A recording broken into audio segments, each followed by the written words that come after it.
బ్రెడ్లో ఉమ్మేసి ఏదో చేసి ఇచ్చాడు. దాంట్లో బ్యాక్టీరియా ఉంది, దానికి ఫంగస్ ఉంది, దానికి ఏదో ఉంది అని చెప్పి ఏందేందో నీకు వచ్చిన అమీబియా మొహం వేసుకొని నువ్వు మాట్లాడినావు కదా. నీ మాట 10 నిమిషాల కోసం వాడు చేసిన తప్పు అని నేను భావిస్తున్నా. సమ్మక్క సారక్క జాతరలో నువ్వు కుల వివక్షత చూపించినావు.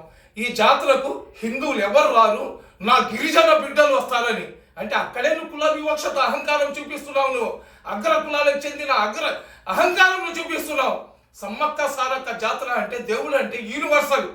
గిరిజనుల దేవుడైనా, హిందువుల దేవుడైనా, ముస్లింల దేవుడైనా, క్రైస్తవుల దేవుడైనా ఎవరైతే హోలీ పర్సన్స్ ఉంటారో దే ఆల్ ఆర్ యూనివర్సల్.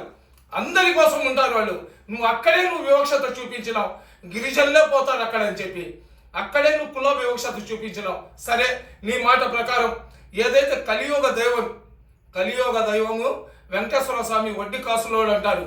అటువంటి వెంకటేశ్వర స్వామి దేవస్థానంలో లడ్డులో పంది కొవ్వు, ఆవు కొవ్వు, కుక్క కొవ్వు, అదేవిధంగా చేపల కొవ్వు ఇవన్నీ వేసి అది భక్తులకు తినిపించేశారు.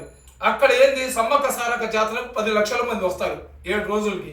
కానీ ప్రతిరోజు 1,00,000 మందికి తగ్గకుండా వెంకటేశ్వర స్వామి దేవస్థానానికి వెళ్తారు.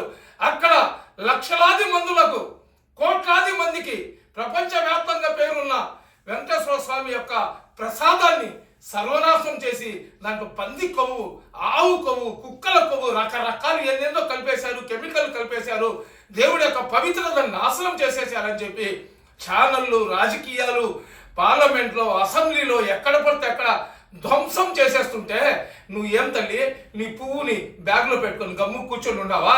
సిగ్గు లేదా నీకు హిందూ అని చెప్పడానికి? ఆమె హిందూ కూడా కాదు, ఆమె మతోన్మాదే. ఆమె మీద ప్రభుత్వం చర్యలు తీసుకోవాలా. ఇమీడియట్గా ఆమె యూట్యూబ్ ఛానల్ని బ్యాన్ చేయాలా. అదేవిధంగా ఆమె దగ్గర ఏమేమి ఆధారాలు ఉన్నాయో, ఆమెకి ఎవరు ఫోన్లు చేశారు, ఆమె అకౌంట్లో ఎవరు డబ్బులు వేశారు, ఎందుకు ఈ విధంగా దేశాన్ని విచ్ఛిన్నం రాష్ట్రాన్ని 101% రాజకీయ కుట్ర ఉందని నేను భావిస్తున్నానండి. ఉందా లేదా అనేది ప్రభుత్వం తేల్చాలా.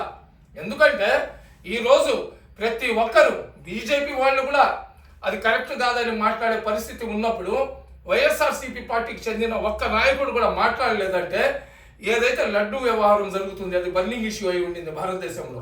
ఆ బర్నింగ్ ఇష్యూ 2 రాష్ట్రాల్లో కూడా కలియుగ దైవం వెంకటేశ్వర స్వామి అంటే ప్రతి ఒక్కరు కూడా వెంకటేశ్వర స్వామికి దండం పెట్టుకునే పరిస్థితి. అటువంటి వెంకటేశ్వర స్వామి యొక్క లడ్డుని కల్తీ చేసి ఆ లడ్డులో కల్తీ నెయ్యి వేసి ఆ నెయ్యిలో కొవ్వు పదార్థాలు కలిపి భక్తులకు మోసం చేశారు.